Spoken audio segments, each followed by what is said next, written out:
볼만한 영화.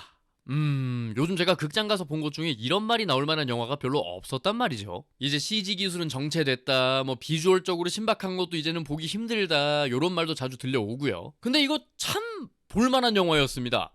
마션으로 감자 농사 열풍을 일으켰던 웬디 위어의 원작에다가 스파이더버스랑 레고무비를 야무지게 뽑아준 필로드랑 크리스토퍼 밀러 듀오가 감독을 맡아 만들었지요. 여기에 촬영 감독으로 듄이랑 더 배트맨 찍은 분을 데려왔어요. 다들 막 그린스크린 치고 CG로 도배할 때 이 사람들은 그냥 냅다 70mm 필름 들고 와서 실제 세트장을 지어버립니다. 이 영화에서 그린스크린이랑 블루스크린이 하나도 안 쓰였다고 하더라고요. 그래서 라이언 고슬링이 허공에 대고 연기한 게 아니라 실제 스위치를 누르고 벽을 만지면서 연기했다 보니 더 자연스러워 보일 수밖에요. 빛이랑 그림자, 색감 쓰는 것도 너무너무 좋았습니다. 기억을 잃은 주인공이 과거를 회상할 때마다 화면 비율을 바꾸는 등 촬영 부분에서도 공을 많이 들인 게 티가 났어요.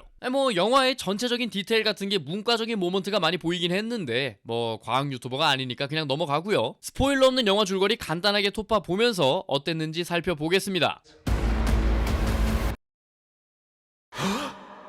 주인공 라일랜드 그레이스가 지구에서 존나 멀리 떨어진 우주선에서 눈을 딱 뜨면서 시작해요. 근데 자기가 누군지, 여기는 어딘지 기억이 1도 안 나는 거야. 뭐 옆에 동료들은 다 죽어있고, 알고 보니 얘가 원래는 중학교 과학쌤이었는데 태양이 아스트로파지라는 이상한 물질한테 파먹히면서 지구가 멸망하게 생기니까 이걸 막으려고 냅다 우주로 쏴 올려진 거였죠. 아, 이름부터가 존나 상징적이지 않습니까? 주인공 이름이 라일랜드 그레이스잖아요. 은총. 이 찬송가 어메이징 그레이스가 떠오르는 이름인데 말 그대로 멸망 직전에 지구를 구원할 유일한 은총 같은 존재라는 거죠. 영화 보면 얘가 너무 착해. 좀 많이 홀리합니다. 괜히 이름을 그레이스로 해놓은 게 아니거든요. 우주선 이름이자 영화 제목인 헤일 메리도 마찬가지고요. 헤일 메리가 뭐냐라고 하면은 이게 미식축구에서 경기 끝나기 직전에 막판 뒤집기로 엔드존에서 무지성으로 길게 냅다 던지는 패스를 말하거든요. 1초를 남기고 갈기는 버저비터요. 넥서스 터지기 전에 펜타킬이며 한 자리 남은 좌석에 정확하게 던지는 핸드백 같은 거라는 거예요. 이게 성모 마리아한테 기도하면서 던지는 기적의 패스. 지구 멸망 직전에 인류가 우주로 던져버린 마지막 희망.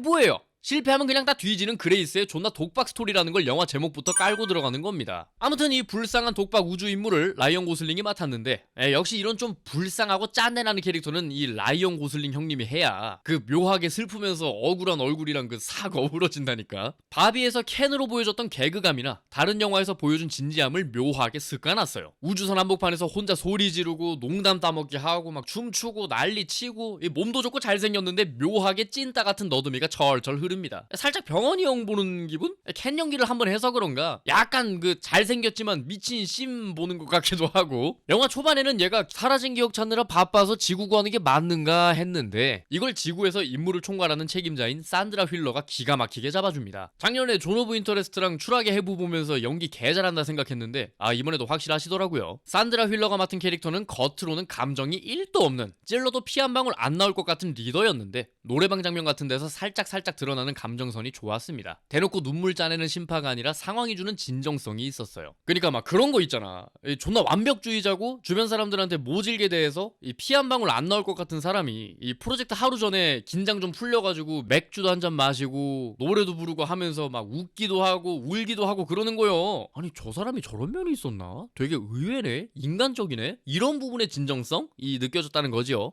그래도 좀 오글오글 거리긴 하더라고요. 이 영화 톤이 있다 보니까. 이 영화가 겉보기엔 희망코어와 우주에서 친구 먹고 지구 구하자 이런 유쾌하고 낙관적인 톤을 띠고 있는데 까놓고 보면 존나 우울한 영화거든요. 아무도 없는 우주 한복판에서 고립된 인간이 이 살아보겠다고 발버둥 치면서 억지로 웃긴 척 하는 게 배경이 멸망 직전이다 보니까 오히려 더 기묘하고 슬프게 다가오는 지점이 있습니다. 그레이스가 농담을 할 때마다 더 안쓰러워 보이는 이유가 그런 거였지요. 자, 그럼 이 우주 한복판 독박 임무에서 우리 그레이스 쌤이 마션의 맷 데이먼처럼 혼자 똥꼬쇼를 하느냐? 아닙니다. 이 영화의 진짜 주인공 외계인 친구 로키가 등장하거든요. 로키가 너무 귀여운 거야. 그냥 바위 덩어리에 손 비스무리한 거 달려있는 둔탁한 디자인인데도 뭐 저렇게 귀엽냐 했는데 캐릭터 성격 때문에 귀여운 것도 있겠지만 다른 이유가 있더라고요. 요즘 할리우드 영화들 툭 하면 CG로 떡칠하고 보는데 우리 변태 같은 감독님들은 로키를 애니메트로닉스로 만들었다고 하더라고요. 보통 다른 영화들처럼 막대기에 꽂힌 테니스공이랑 연기한 게 아니라 실제로 만들어진 로키 모형과 연기를 해서 더 자연스러운 애드립이 나왔다 나왔다고 하더라고요. 그러니까 라이언 고슬링이 진짜 눈앞에서 만지고 상호작용하면서 연기를 뽑아냈다는 거예요. 그러니까 ET에서 느꼈던 그런 감동이 느껴지지. 주인공 이름이나 비행기 이름처럼 로키의 이름에도 은유가 들어간 것 같은데 극 중에서 이 외계인 이름이 로키잖아요. 표면이 무슨 화강암 돌덩이처럼 생겨먹어서 대충 지어준 거긴 한데 영화 로키의 서사를 한번 생각해보면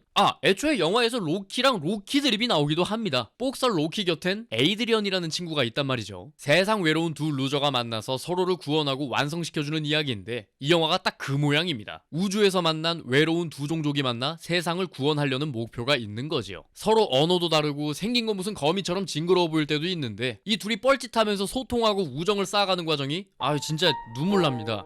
솔직히 로키가 영어를 어떻게 알아듣는지는 궁금하긴 했어요. 아무튼 한쪽은 벼랑 끝에서 냅다 던져진 기적의 패스이자 은총이고 다른 한쪽은 끝까지 포기하지 않고 버티는 로키인 거지요. 결국 서로가 서로의 에이드리언이 되어주는 미친 서사입니다. 이게 바로 이 영화가 품고 있는 징그러울 정도의 낙관주의지요. 당장 내일 지구가 박살나게 생겼고 본인은 우주미아가 됐는데 처음 본 돌멩이 외계인이랑 궁합이 개 잘 맞아서 뚝딱뚝딱 하더니 내일은 실험항이나 찍고 있어요. 근데 이게 카타르시스가 상당합니다. 둘이 너무 잘 어울려서 헤어지지 않았으면 하고 막 그래요. 영화를 존나 유쾌하면서도 진지하게 잘 뽑아낸 건 맞아요. 근데 이게 영화에서 장점만 있진 않거든요. 뭐 굳이 단점이라고 뽑을 만한 건 이과 감성이 좀 부족하다고 느껴졌습니다. 원작을 제대로 보진 않았지만 원작 설정에서 빠진 내용이 꽤 있더라고요. 근데 그 부분이 꽤나 괜찮은 내용이더라고요. 영화에서 그레이스의 감정선을 위주로 가려다 보니 좀 많이 덜어낸 듯 했습니다. 원작 소설에서는 라일랜드가 깨어나서 물건 떨어지는 속도가 다르네? 중력 가속도를 계산해보니 나 지금 태양계가 아니구나 이러면서 혼자 북 치고 장구 치고 추론하는 그런 맛이 좀 있었는데 영화에서는 그냥 창문 쓱 한번 쳐다보고 아이씨 우주네? 좆됐다 이러고 마는 게 좀 아쉽다는 평도 있더라고요. 하나하나 짚어주는 과학적 추론이 너무 간단하게 넘어가는 게 아쉬웠다는 정도. 그리고 영화 러닝타임이 2시간 40분 정도로 너무 길어요. 이게 확실히 쇼폼에 뇌가 녹아가지고 어쩔 수 없나 싶긴 한데 우주에 혼자 있는 영화가 2시간 40분이니까 좀 길더라고요.